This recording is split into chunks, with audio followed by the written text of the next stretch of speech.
इसरो यानी Indian space research organisation ISRO पूरे दुनिया में अपने सटीक स्ट्रेटजीज और इफिशिएंट मिशंस के लिए जाना जाता है। यानी जिस काम को hundreds of millions of dollars लगाकर कई देश नहीं कर पाते, उसी काम को बजट में हमारे वैज्ञानिकों के इंटेलिजेंट दिमाग के चलते इंडिया का इसरो उसी काम को बड़े ही इफिशिएंट तरीके से कर देता है। साल 2008 में चांद पर सबसे पहले वाटर यानी पानी भी इसरो ने ही सबसे फर्स्ट टाइम डिस्कवर किया था। और स्पेस की इस एनिग्मेटिक मिस्ट्रीज को एक्सप्लोर करने में इसरो बहुत ज्यादा इंटरेस्टेड है। इसरो के ऐसे कई अपकमिंग प्लान्स हैं जो कि बहुत ही ज्यादा इंसेन है और जिसके बारे में आपको पता होना चाहिए जरूर। अभी तक भारत का कोई भी मिशन सूरज को लेके नहीं हुआ है, तो आदित्य L1 ये उस यान का नाम है, उस पहले भारतीय यान का जो कि मिशन टू द सन है, यानी वो मिशन जो कि सन को स्टडी करेगा। ये जो आदित्य L1 है ये धरती से लॉन्च होगा। उसके बाद धरती से क्या है कि चांद जो है वो ऑलमोस्ट 4 लाख किलोमीटर दूर है। ये तो आपको पता ही होगा, 3,84,000 किलोमीटर दूर है। इतने दूर हमारा चंद्रयान 3 गया था। लेकिन ये जो आदित्य L1 है ये धरती से लगभग 1.5 मिलियन किलोमीटर्स दूर स्पेस के रीजन में जाएगा। वो एक ऐसे रीजन में रहेगा जहां पर उसको कोई भी तरह की डिस्टरबेंस नहीं फील होगी। यानी वहां से वो कंटिन्यूअसली सन को देखेगा और सन को स्टडी करेगा। और आपको एक टर्म बता दूं यहाँ पर, सोलर वेदर। ये जो सोलर वेदर टर्म है इस पे ध्यान दो। जिस तरह वेदर यानी क्लाइमेट धरती पर होता है वैसे ही सोलर वेदर भी होता है, स्पेस वेदर भी होता है, यानी आसमान का भी क्लाइमेट होता है। धरती के क्लाइमेट की तरह नहीं। जैसे धरती के क्लाइमेट में विंड होता है, स्टॉर्म होता है, बादलें होती है, वैसे ही जो स्पेस का क्लाइमेट होता है उसमें स्पेस की अलग अलग रेज होती है, जैसे कि गामा रेज और सन के बहुत तरह के डिफरेंट टाइप्स ऑफ रेज और बाकी चीजें जो स्पेस में होती है। मतलब स्पेस का भी पूरा एक वेदर का कंप्लीट स्टडी होता है। तो इसी सोलर वेदर को ये आदित्य L1 कॉन्टिन्यूअसली रीड करेगा और उसी डेटा को भारत के ऑफिस में रियल टाइम में भेजेगा।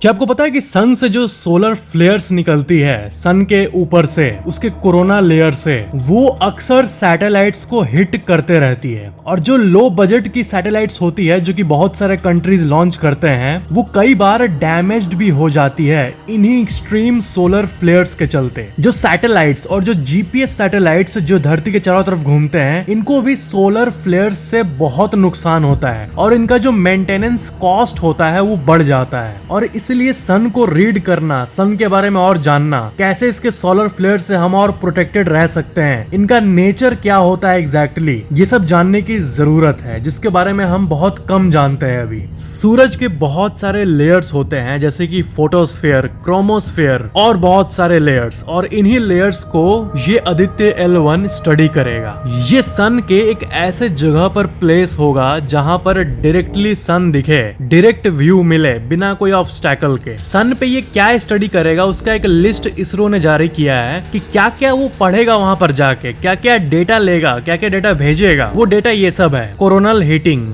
यानी सन का heating, coronal mass injection, pre flare, flare activities, dynamics of space weather, propagation of particles and fields. ये चीज इसरो के लिस्ट में मौजूद है। सूरज असल में बहुत बड़ा है, जितना हम सोचते हैं उससे बहुत ज्यादा बड़ा। इस इमेज में आप रेफरेंस देख सकते हो कि एक्चुअली में कितना छोटा है सूरज से धरती, और चांद तो उससे भी छोटा है। और ये जो टाइनी सा स्पेस क्राफ्ट है ये उसके सामने एक धूल के कण से भी ज्यादा छोटा है। तो ऐसा लगेगा कि स्पेस क्राफ्ट क्या स्टडी कर सकता है इतने बड़े सन के सामने, लेकिन नहीं, वैसा नहीं है। ये साइज में इतना छोटा होते हुए भी सन को अच्छे तरह से स्टडी करने में कामयाब होगा, क्योंकि नासा ने ये काम को किया है। नासा ने पार्कर सोलर प्रोब को भेजा था और ये पहला मिशन बना जो कि ऐसा कहा जाता है, इस स्टेटमेंट से उसको डिनोट किया जाता है, पता है क्या? First ever mission to touch the sun, यानी सन को छूने वाला पहला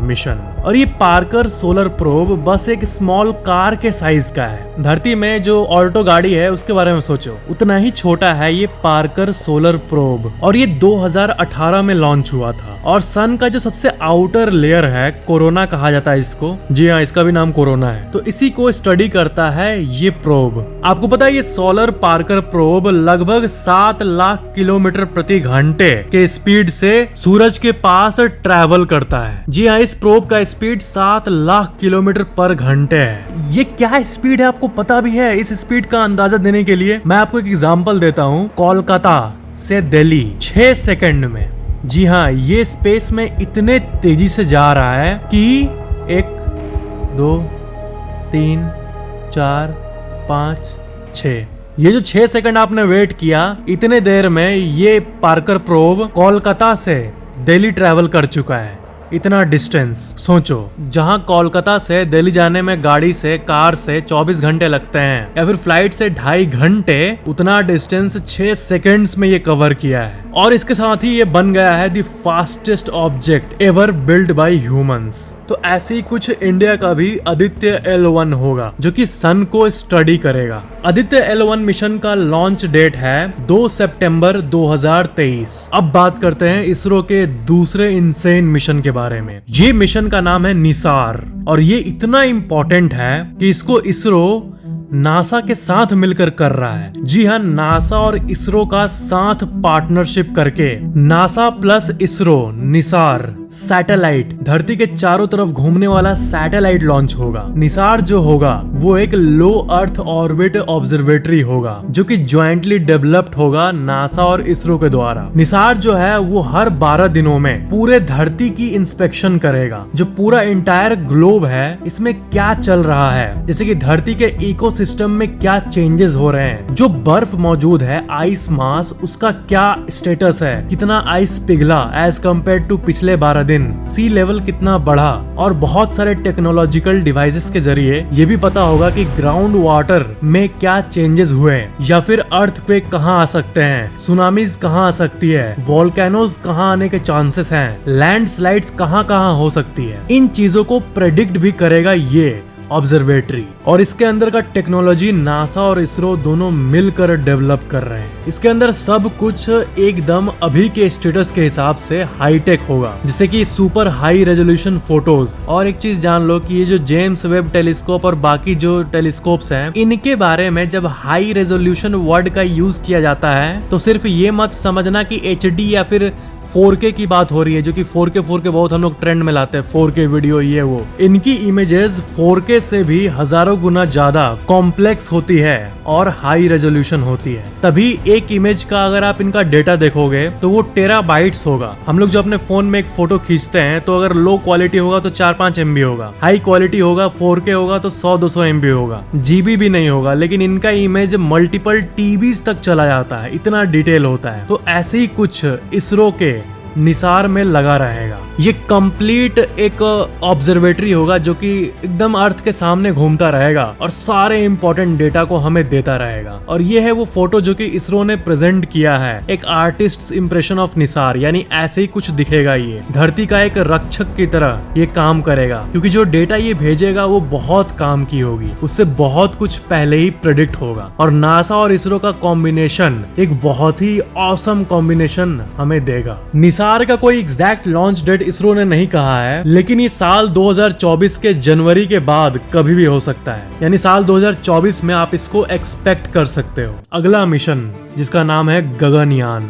गगनयान एक ऐसा प्रोग्राम है, एक ऐसा प्रोजेक्ट है जो कि ह्यूमन स्पेस फ्लाइट को टेस्ट करेगा, यानी 3 लोगों को स्पेस में भेजा जाएगा। 3 लोगों को, कोट एंड कोट लोग पे ध्यान देना, 3 इंसान को धरती के ऊपर 400 किलोमीटर के ऑर्बिट पर 3 दिन के लिए, और 3 दिन बाद उनको सेफली धरती पर लैंड कराया जाएगा। और वो इंडियन सी वाटर यानी ओशन में उनको गिराकर वापस लाया जाएगा। गिराने का मतलब ये हुआ कि जब भी स्पेस से इंसान आते हैं तो उनको वाटर में ही लैंड किया जाता है। क्या है कि इंडियन आर्मी रेडी रहेगी पहले से ही, जहाँ पे स्पेस क्राफ्ट धरती पर वापस आएगा 3 लोगों को लेकर, और जैसे लैंड करेगा पानी में वैसे ही वो पानी में तैरने लगेगा और इंडियन आर्मी उनको तुरंत रेस्क्यू करेगी और तब प्रोजेक्ट संपन्न माना जाएगा। लेकिन वही, जैसा कि आपको सुनने में लग रहा होगा कि ये तो काफी रिस्की है, तो जी हाँ, इसलिए इसमें इतना टाइम लग रहा है, क्योंकि जो ह्यूमन का सेफ्टी है वो अटमोस्ट इम्पोर्टेंट है इसरो के लिए। तो इसलिए इस चीज को अंजाम देने के लिए जो भी रिक्वायर्ड टेक्नोलॉजी होगी, जो भी सेफ्टी प्रोसीजर्स होंगे, उन्हें ठीक से डेवलप किया जा रहा है। जो भी सेफ्टी टेस्ट्स हैं उन्हें अच्छे से किया जा रहा है, क्योंकि इसमें इंसान होगा।